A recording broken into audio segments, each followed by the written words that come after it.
Hello, folks. Welcome back to World War II TV. Couple of days off to give you a break, which is nice. And we've got three kind of random shows this week. People I've wanted to have on for a while, with whose subjects don't necessarily fit into a theme week. And we're going to 1945 today, which we haven't touched for some time. It's been lots of 1942 and 43 things.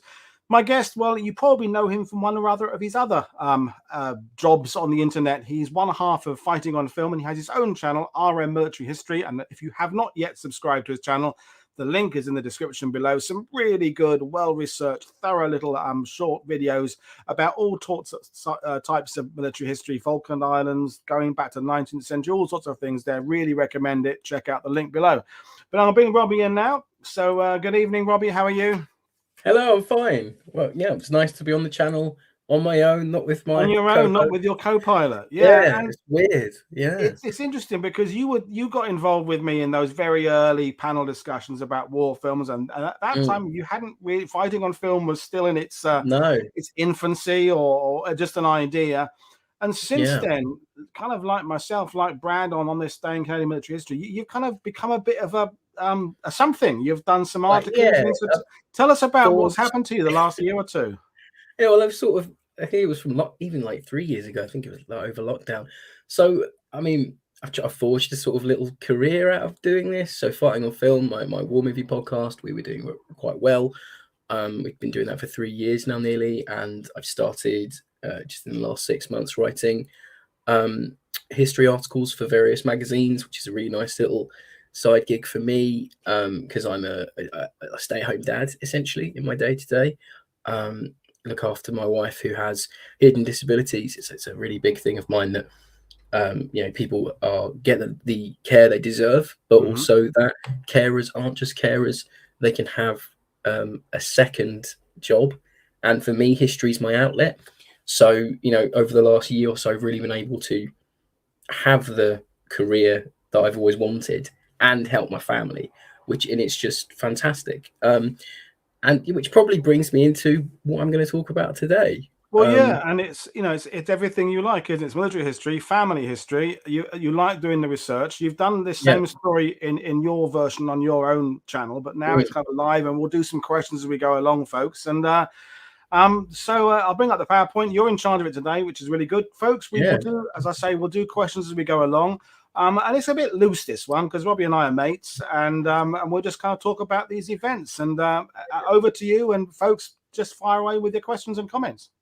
Thank you. So, as you can see there, it's the Battle of Susteren, which is part of Operation Blackcock in 1945. I won't try and say it too often, Woody. Don't want to get you demonetised.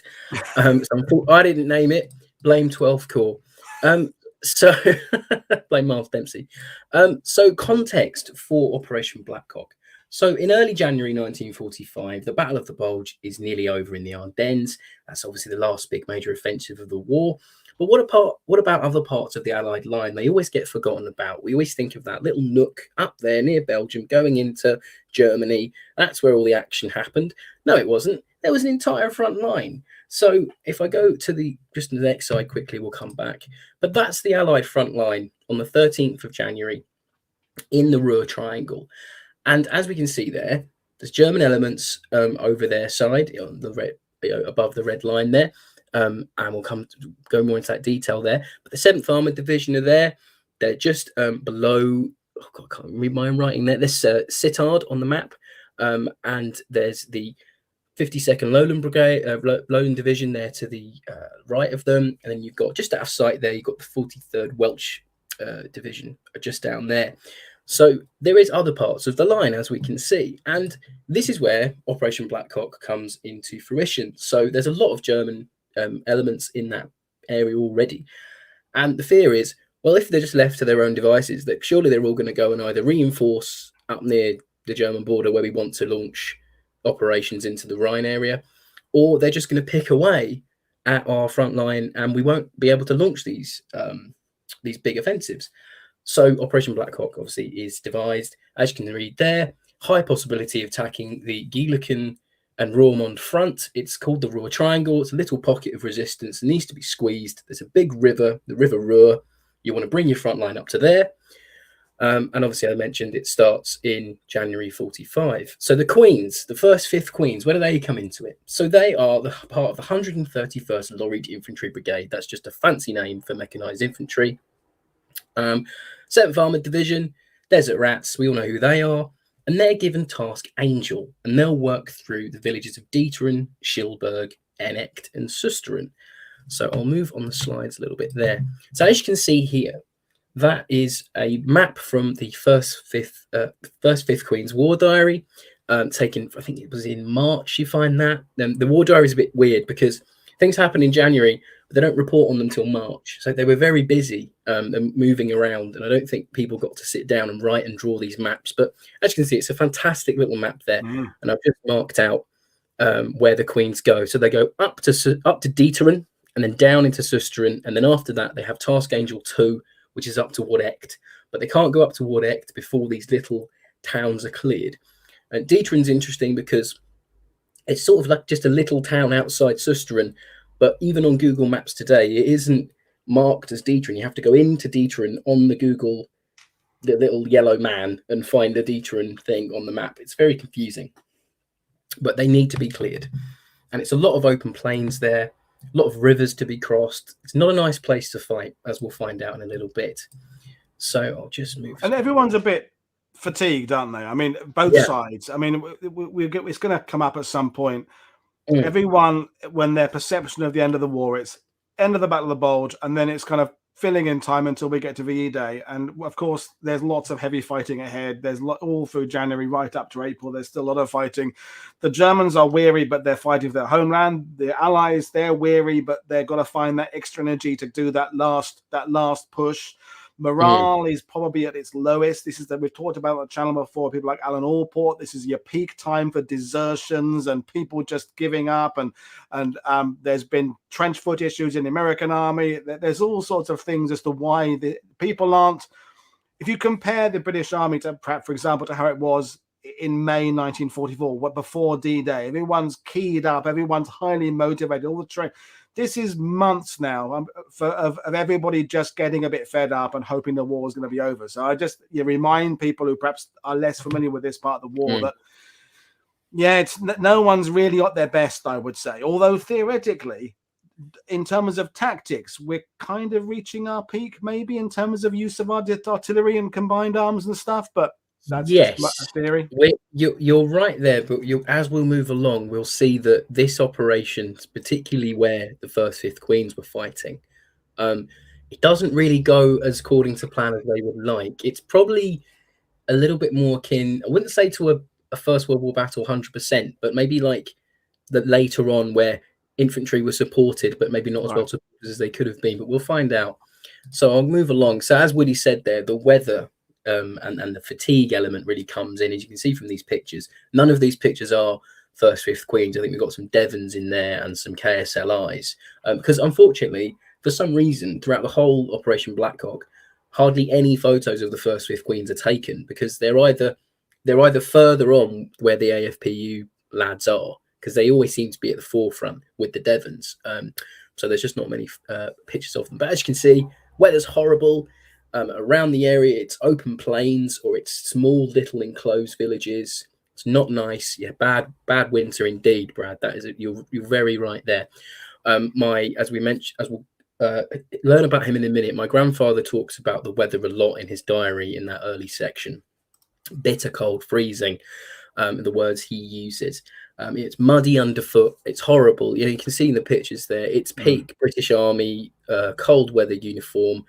Scarves, leather jerkins, great coats, the order of the day. I think the British Army in the Second World War look the best when it's cold. It's just a personal thing of mine. I love a great coat; they're so comfortable. And then on weather, the weather really hinders the attack into Susteren, and it's just not a great area to fight in with tanks because they don't like getting bogged down in the mud. And as we'll see, it really doesn't help the chaps when they go into Susteren. So, the man of the hour, this is my grandfather, Robert John Maguire. He's a staff sergeant in the 1st, 5th Queens from the 18th of December, 1944. But he wasn't a frontline soldier. He was a pre-war regular. He joined up in mid-1939, just before the outbreak of war. Got in early. He joins the I think it's Royal Artillery, and he becomes a gunner on an anti-aircraft unit. He goes all around Kent. He's in my hometown of Biggin Hill for a bit, which I've always found quite funny. There's lots of pictures of him looking at what's the thing when you silhouettes of aircraft and things like that. Oh, air recognition things, yeah. That's it. Yeah, I've got a big stack of photos of him pre-war and current war with doing that. And he keeps a personal diary from January 1945 to June 1945, and I have it here with me now. Cool. It's only a little thing, and it's all, I don't know if it'll come up on camera, but it's little jotting down of what he'd done on that day. And it goes from January, as say, 45 to the end of the war, or his war at least. He ends up being amalgamated into the early BAOR, and then he goes on to become a football referee for POWs, just doing anything that an Army Physical Training Corps instructor would do after the war. There's even a family legend that he was approached by, my dad's going to quote me on this if I'm wrong, but I think it was Norway or Sweden, the FA or some representative of the FA Football Association of those countries wanted him to become the manager of one of those nations post-war, but the paperwork got sent to the wrong Maguire. So that's a little family legend there. I don't know if it's true, but it's great to mention. Yeah, could have been completely different for me. I could have been a football manager, but no, I'm a middling to poor historian. Anyway, so as you see there, he jots down in his diary on the 15th of January. He says, "Oh, group, today it's on. The major push. The weather is against us, but we can make it. Well, Jerry, here we come again." And I think it's interesting that he seems very relaxed about combat at this point in the war, because he's only really been patrolling. He's been a part of frontline action for maybe, well, just under a month, because he joins the Queen's on the 18th of December, and he wasn't he hadn't seen combat before. He was training men at the 38th Reinforcement Holding Unit in Normandy for months. So I don't know how he made his way to the front line. It could have been an enforced order, or he could have volunteered for frontline action. I still haven't got his service records to properly get to the bottom of that one. But yeah, he's a physically fit young man. He, as an Army Physical Training Corps instructor, would need to be, and it really tests him, as we'll see. And it could be that, I mean, we know there's manpower shortages. We know that the British Army are kind of pulling in people who have been in a slightly behind the lines job, because they need people up in the front. They need infantrymen, they need tankers, etc., etc. I wonder also if there are less people to train, because there are no reserves now to train. So he might just be twiddling his thumbs in Normandy and either made a request to go forward or was needed or something, because the barrel that has been being scraped, there's not much left at the bottom of the barrel. Now, I'm not saying to anybody who gets enlisted, called up towards the latter part of the war, that they are the bottom of the barrel, but generally there isn't much left now in terms of manpower. The Bevan boys, we're putting people down the mines still. The Navy still needs people. The Far East, we still need people, but it would be interesting to know how many people like your grandfather went from a rather safer. I mean, in fact, my grandfather, okay, we'll go off on a rabbit hole already, folks. My grandfather was 5 years doing basically searchlights and anti-aircraft stuff in England. And then really towards the end of the war was earmarked for the invasion of Jersey that never happened, the Channel Islands invasion. So there was someone, again, who had spent 5 years, he was a clerk, basically. He was just typing up orders, but there suddenly was a need for people for an invasion that didn't happen. So I assume that this story is more common than you would think. People who had been doing a rather, not secondary in terms of importance, but secondary in terms of direct combat role, who suddenly towards the end of the war get themselves thrust forward. Yeah, definitely. And I know he does his like infantry combat course before he goes over, so there's no qualms about being called up. It's not like it's surprised upon him. I think they know that there's an option of this happening, and it does happen. And another little thing before we move on, he in his diary he gets names wrong of places that he's been, and that my dad had this diary, in his possession since his father died. I think he was 17 when his dad died. And this is a very important figure in my family because I only know about him from my dad. Mm-hmm. And then I'm learning about him secondhand. So, it's a very interesting time in my life to be learning about this chap. But I think it's funny that he calls Susteren Sisterville in his diary. Montfort becomes Monmouth. And I always liken it to a Britain holiday where you can't say a foreign word, so you just make up something that sounds like it. So it's like Ypres becoming Wipers. I think that's so interesting how that continues on.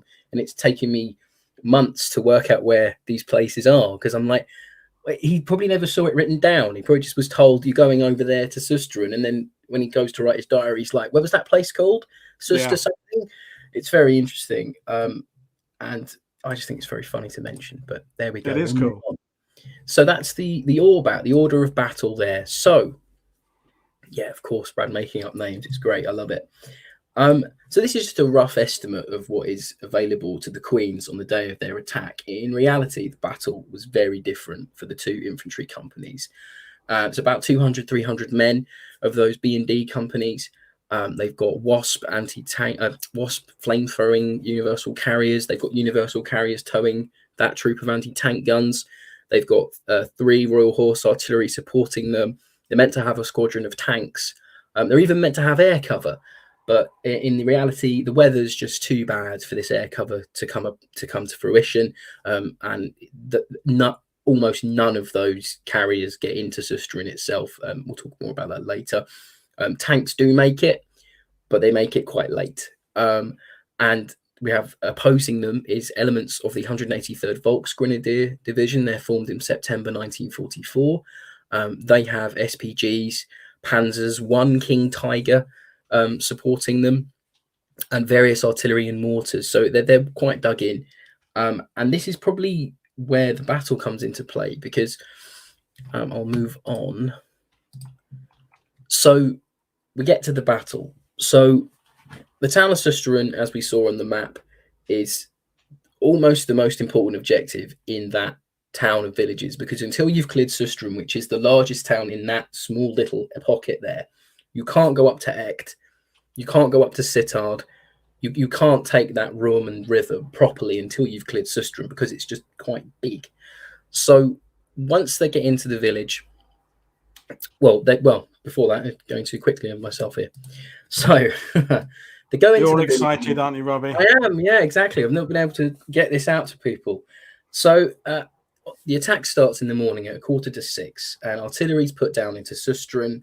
Queens go over their start line under artificial moonlight and a smoke screen. B&D company rush the town. Major Evans there, as we see him with his lovely tie on there, he remarks in an IWM interview given in the 80s that they were hooting and hollering, running in like madmen, and they seize corner houses. They set up defensive positions. They take around 40 prisoners, and I think they have the prisoners in the houses with them.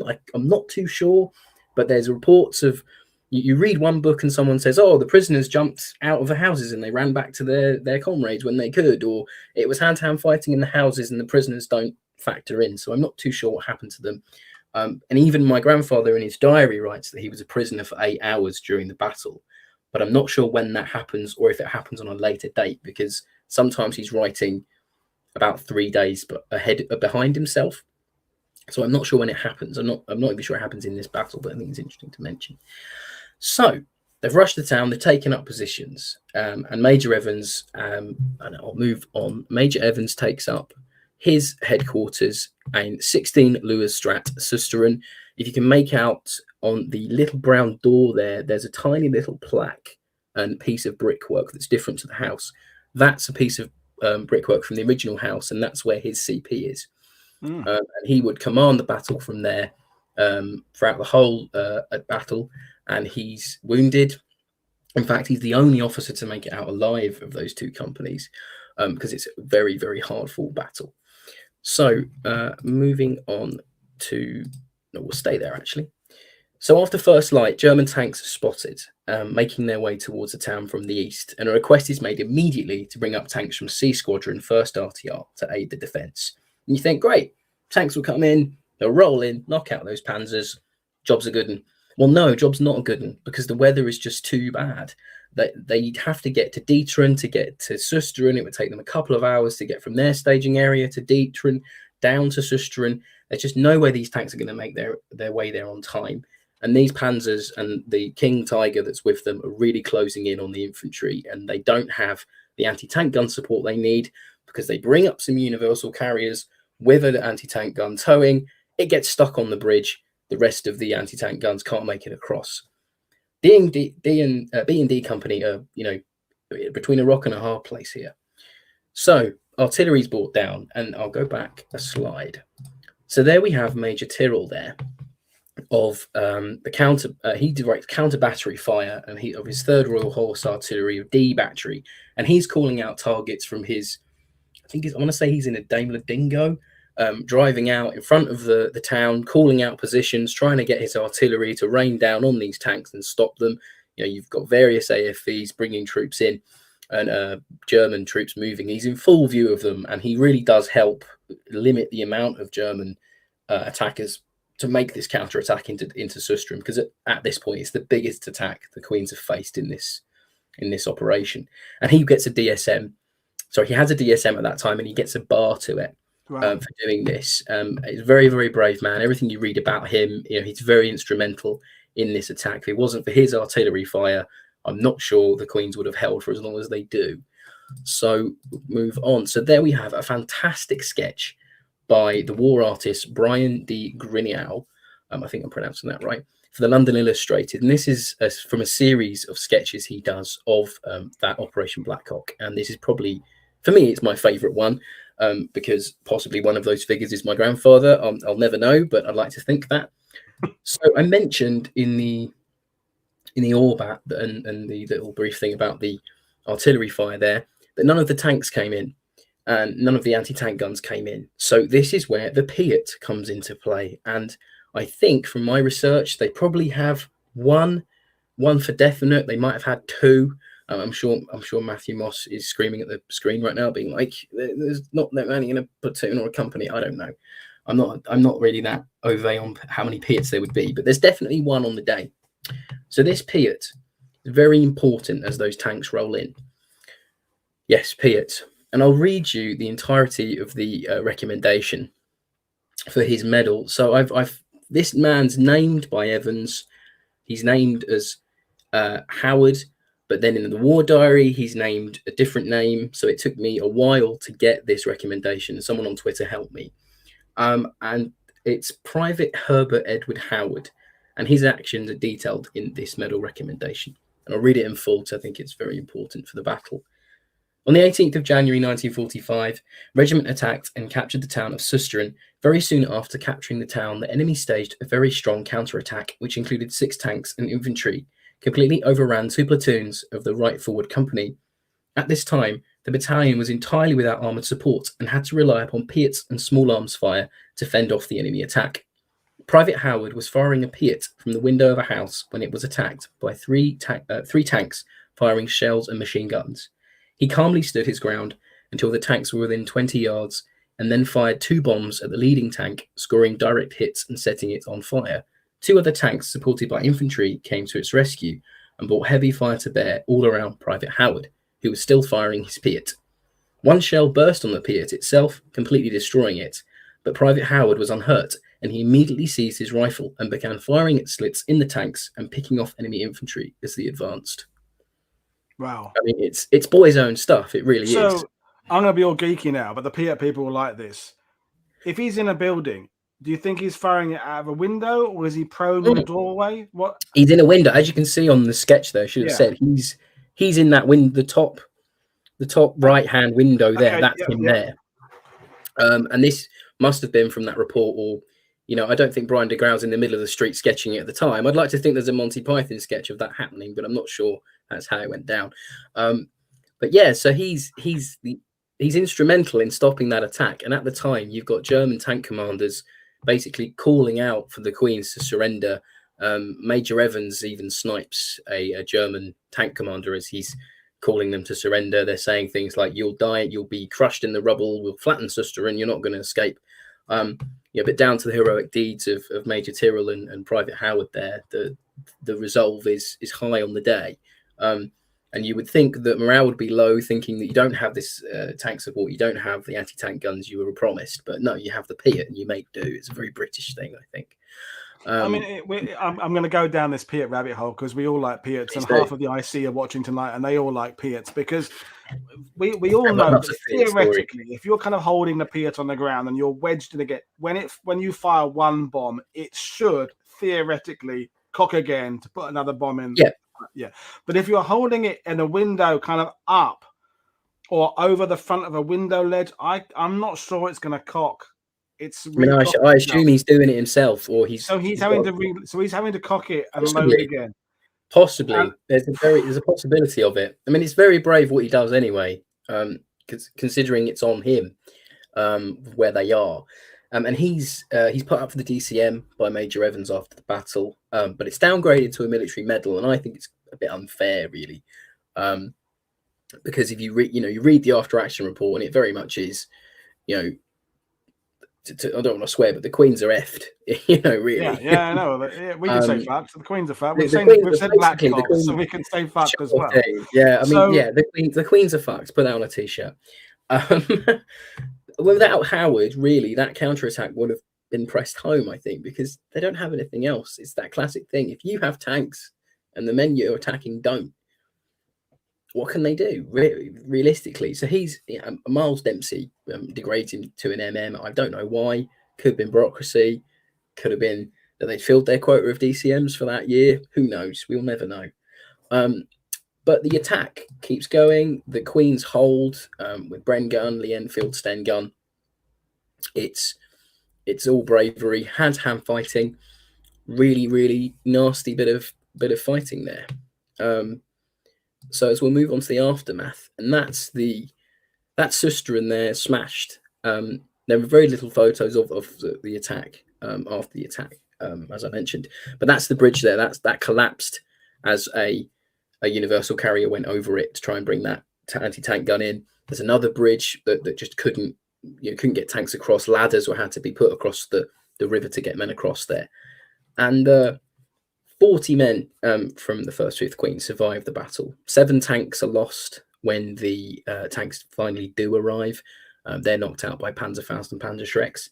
As I mentioned, Major Evans is the only man who gets out alive there. Matt's very right there. I think it is one of the finest Piat actions of the war. And it's just, I don't think it's very much known about. It took me a while to, search the man's name, because he only has a fleeting mention by Evans in that interview. And then you really have to search the war diaries. It's a good thing that I was very kindly donated a digitized version of the diary a while ago. And finding his name in, I think he even gets put up. It's March, and it's just a little line like Private Howard awarded MM for Susteren battle, and it's in horrible. And everyone will know who's researched. Officers have this horrible way of writing where people 80 years later can't read it. So zooming, putting it into Canva, trying to make it brighter. Finally got it, but very unfortunate. Doesn't get his VC, but an MM will have to do. So the town is fully cleared by late morning of the 18th of January. Tanks are finally able to come over. A bridge is brought up, a scissor bridge. They bulldoze some rubble in. They put it over. Tanks finally come in. And then the 1st 5th Queens, as we saw in that map, they go up to Echt and Schilberg. They do their part of the operation. They're at the forefront pretty much all the way through. And then they hold for a month. And then they, according to my grandfather's diary and the war diary, they go up to a staging area for the push over the Rhine. And I'll leave you with some things that happened. So my grandfather notes in his diary, he says, the town of Sist we have cleared every inch to be hard fought for hand to hand.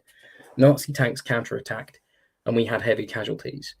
And throughout the diary, he is almost writing a one-sided conversation to my grandmother Nora. So he says, Nora, and this is in the notes section, the entire week of fighting through the Ruhr Triangle. There's a little notes section. It's one of the few times that he actually uses this notes section to say something directly to her, not just a, oh, I love you, please marry me, or a, I miss you today. It really, it's written a little bit differently. So he says, Nora, darling, you've been a real life to me this week. Without you, I could have not gone on.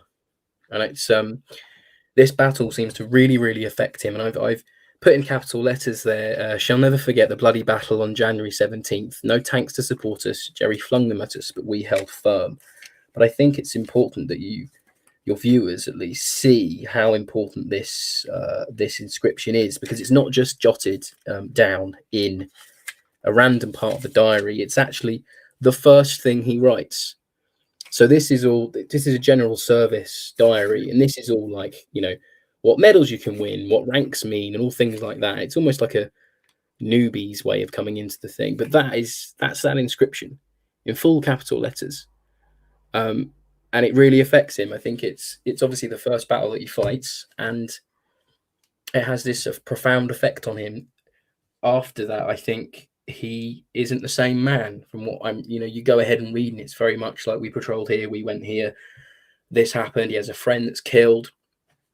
He definitely, in my reading of it, he kills some Germans out of hand later on, but it doesn't seem to affect him as much as the Susteren battle does. I think it's they're smack in the face of having to fight this small action, but this really hard fought action.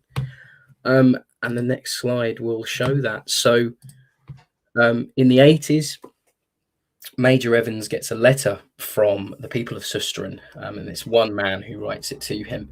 And this is the Susteren tapestry that's presented to the regiment in the 80s.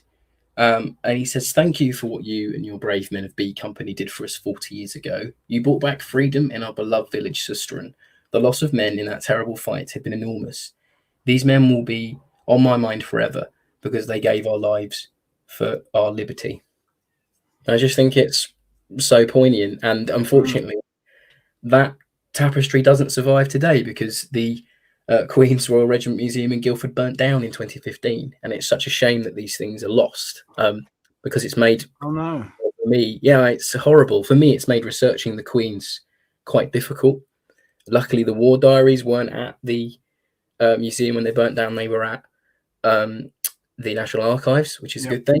But there's such a lot that has been lost. I think they're trying to move the museum now to forget where they're trying to move it to, somewhere in South London there, but there's just not a lot on them.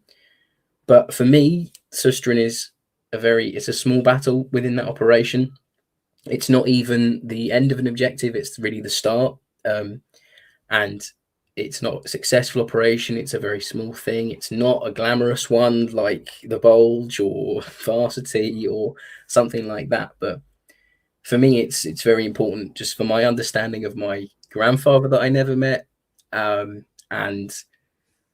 it's indicative of the kind of fighting that just men had to make and men had to do to get the war finished, and it's just very important. And thanks for listening to my little thing there. Well, thank you very much. And the fact you're you know, it's obviously moving for you is really cool. And you know, you said it yourself. I'll put the map. It's neither one thing. Like, it's not a heroic kind of valiant defense. It's not got that kind of heroic going down Arnhem kind of last ditch thing. It's not got that Dunkirk, but neither is it a victory. Neither is it a big solid victory. It's sort of it's one of those middling battles that is progressively achieving what it's supposed to, but not on its own merit. It's part of a greater scheme of things where the Germans are being pushed back, and it's kind of two steps forward, one step back, isn't it? And even the fact it's the Lorried infantry. I mean, we did a couple of shows with Ronald Yelters, who does the work on the 8th Rifle Brigade, who are the Lorried infantry,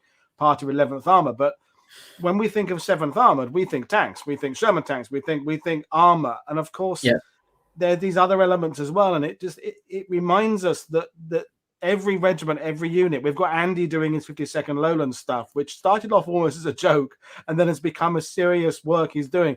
Oh, massively. There are so many units that just don't have, for want of a better word, an ambassador to tell their stories. Well, for me, you know, it's the first 5th Queens all the way for me. Well, it's only that 6-month period anyway. If you want to learn about them, they have an amazing Spanish connection, and I forget the chap's name, and he kindly lent me the diary, and I'm doing a massive disservice to him by not remembering his name right now.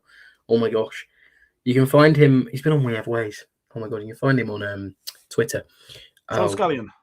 Yeah, Sean Scullion. That's it. Yeah. That's it. Yeah, he's doing fantastic work documenting the First Fifth Queen Spanish connection there. And there's no Spanish names in there, unfortunately. Thought there might have been something for him.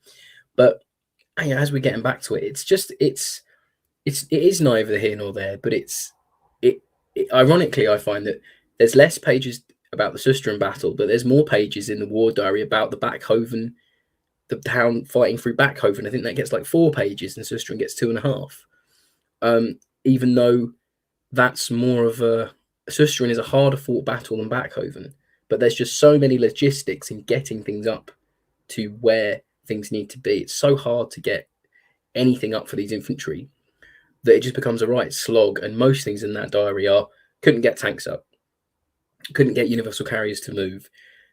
Men were marching for a long time. Men were trying to get across rivers. And Susteren is that culmination of everything going wrong at one moment. But then the group of chaps thinking, well, no, we've got this far. We're not going to be winkled out. We're not going to be crushed by tanks. Private Howard's going to grab up his Piat, and we're going to get it done. And then the same day that they do that, they move on to Echt and have another battle. But it's not as hard. There's no other battle in Operation Blackcock for the First Fifth Queens that is as hard fought as Susteren, but it's almost like a footnote in their own history, because they go on to do more glamorous things like cross the Rhine, liberate Hamburg, and that's the war for them. But and Blackcock itself, if it's not for Andy doing his part with it, it really does get forgotten, because it's just one of those tiny little actions before the big thing can happen. It's like they're like the indie band of before you see, I don't know, Status Quo at a big arena or someone. They're like that little band you see before the main taster, but then they're still as just much important. You remember them as being good, but you can't remember their name. That's it. You said there about it being a right slog of a battle, and I think that's the thing. Again, right slogs of battles kind of don't make books in the sense. You want the noble victory, or the noble gallant defeat, or and it's. We talked about it with Peter Caddick Adams when we did the After the Battle of the Bulge show. Is that the end of the Battle of the Bulge? It's his opinion that it was counted backwards from VE Day. They didn't decide the date about the end of it. It was like, well, let's go back 6 weeks from VE, where it was from VE Day, and that January-February period. I mean, let's not bring the Canadians into it, because there's a whole lot of Operation Veritable and all that slog that becomes really. But a lot of people, we said at the beginning, they kind of think it skips from. Battle of the Bulge to crossing the Rhine, and then that's it. Yeah, crossing the Rhine, and there's this tough bit in between, and your grandfather's story, if that's representative for the whole unit, which we can assume it will be, there's someone who is clearly very professional, because he's been 5 years doing it. Oh yeah. Okay, not necessarily doing it in combat, but doing it. He knows how the army works. He's an instructor. He's fit. And you said. You think he goes into it pretty optimistic without any real worry about them. And then afterwards, it's the one he writes about, and yet it was only very short. I mean, but clearly it gets hugely influential. I think it's 3 entries in the book, and the rest of it's pretty much, it's always moving forward. There's no, I think he writes more about driving up to where they're going to be, about the staging area of going over the Rhine on the back of a bike, and being like, it's so, I think it's like, I can't remember the exact wording, but it's like, so bitter cold can feel my bones or something. And even the Susteren battle in the official history of the 7th Armoured Division, there's about 2 lines, but the rest of the book is pretty much them getting to Hamburg. But my major goal is to get this published in some way and write a little bit more on it. That's been my big goal for this year, is trying to secure a publisher. It's ongoing. But I just want to highlight one man's war, one man's end of the war, because I think it gets a little bit lost in the grand scheme of things. But yeah, thanks very much for. Well, and thank you for sharing with us. And I'm kind of thinking, it's on the potential rabbit hole, is that there's all these wonderful people who are interested in World War II, living in Belgium and Netherlands and Germany, who'll rush off to Bastogne in December because that's where things happen, or they'll rush to Normandy in June because that's where things happen, or they'll rush to We Have Waves Festival because that's where things happen. But they're driving along roads through Europe where other things happened, but maybe didn't have a miniseries, didn't have a best-selling book or whatever it would be. And the same applies to most of these battles. We talked about in the 8th Air Force Week is people leaving, going off to Normandy, doing a then and now photo in Normandy, but they've left Suffolk where there are then and now photos in their own village of 8th Air Force. And yet it doesn't somehow connect because we're so easily influenced by those big marker battles. We all think, but Band of Brothers remains a really important TV show in my memory. I watch it all the time. And so Bastogne, when I say Bastogne, I kind of have that reverence because you've got a visual idea. Yet there's all these other towns in Belgium, all these other towns in Germany that were equally hard fought, but somehow they're not in our frame of reference. And what you've talked about today, there's one chap watching who lives 10 kilometers away who's walked these streets, and he probably knows a little bit about what happened there, but your average person, they're going from these big battles on the maps, and by big I mean famous big, as opposed to big in terms of actual size. It's just the ones we know about. It's one of my long-term stretch goals. I think it's Joe Stopples. He might be watching it. He's watching. Yeah, but I think I'd like to maybe do a Operation Blackcock tour. Get one going at least once, for people who don't know, because it's, as I say, it would make a great little tour, hopping from towns to towns and seeing these places that don't get highlighted. And you've got a fantastic little resource here that no one's read. Me and my father are the only people who've ever read this, and it's literally my goal just to get the words out there, even as a source for other people writing things as well. Use his words. He wrote them for a reason. If he didn't want them to be read, he wouldn't have written them. The main reason he writes this book is because he wants his future wife to read it. I don't ever know if she did, which is a sad thing. But that's it. It's there for future generations, and that's the whole point of doing this, isn't it? I think that's why we all do history, isn't it? But there we go. We have a question from Stuart Bertie. Hi, Stu, asking you, has your dad given you an idea of your grandfather's character?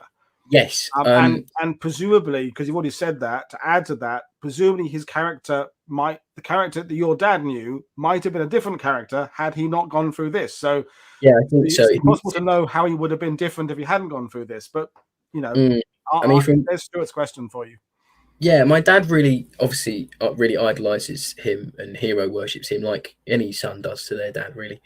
But he seemed like this big chap. He'd been an army physical training corps instructor for years before the war, before going to doing that 6-month stint as a frontline NCO, and then after the war, he did that. That's what he did. He went out of the war, and I think he trained youth. He did youth center coaching or something, like sports coaching and things like that. He was always doing like in command. He was always the dude leading. And my mum said when she was courting my dad in the 70s, like, he was a big character. You wouldn't say no to him. You wouldn't like get on the wrong side of him because he'd tell you. And I think it must have been all this from the war. You've commanded men. You've told men how to jump, how to crouch and run, things like that. He's a boxing champion in the BAOR. I've got his medal in my collection. Is it on my desk? No, it's not. Well, I've got his boxing champion medal. As I say, he referees football. He's done all these things that would make you a leader, I guess. So that's what I think he was and is. I'm going to think he's kind of, I'm going to go to war movies. I'm going to step into fighting. He's kind of a Jack Watson, because Jack Watson in World War II was a physical training instructor, wasn't he? And a leader of men. So, he's got that sort of senior NCO kind of big lad feel, physically fit, imposing feel. Definitely, yeah. And I follow on the short and stocky thing from him. It's a trait in our family. My dad's the same. I think we all get it from him, and I think we all get we're very driven, stubborn people, the men of my family. And I think stubborn bulldogs. It must come from that. And it's just interesting for me to learn about him from his own words, because I never met him. As I say, he died when my dad was a teenager. So, it's doing a service to his service. That's how I like to pose it. Well, But yeah. brilliant. Well, we'll leave things there, Robbie, other than to wish you well with fighting on a film, of course, which doesn't lead How any success to amazing. me. We end on 1945 time. There we go. How amazing is that? Yeah, no, good. And, that's going from strength to strength. Again, I'll remind folks the link to Robbie's channel, RM Military History, is in the description below. Some nice little short but highly detailed little videos there worth watching. And we will have you on again to talk about films at some point. We were talking about you coming on to do something about Balkans films, because I'm doing my Balkans week in April, so Battle of Neretva or something like that, or because they bring Matt involved and talk about all the kit used in those Yugoslavian-made war movies of the 60s, because that would be an interesting discussion. But we'll see. We'll do that later on. But folks, thank you very much for your support. Thank you very much for those who become patrons recently, for those who become channel members. Thank you for everything, and I will see you all again tomorrow. And make sure you click away from me now and click on Robbie's channel and click that all-important subscribe button on his channel so he gets a few new people out of it. That'd be really good. So thanks very much, Robbie. Thank you everybody for watching. Cheers. See you all next time. Bye, everybody. Bye-bye.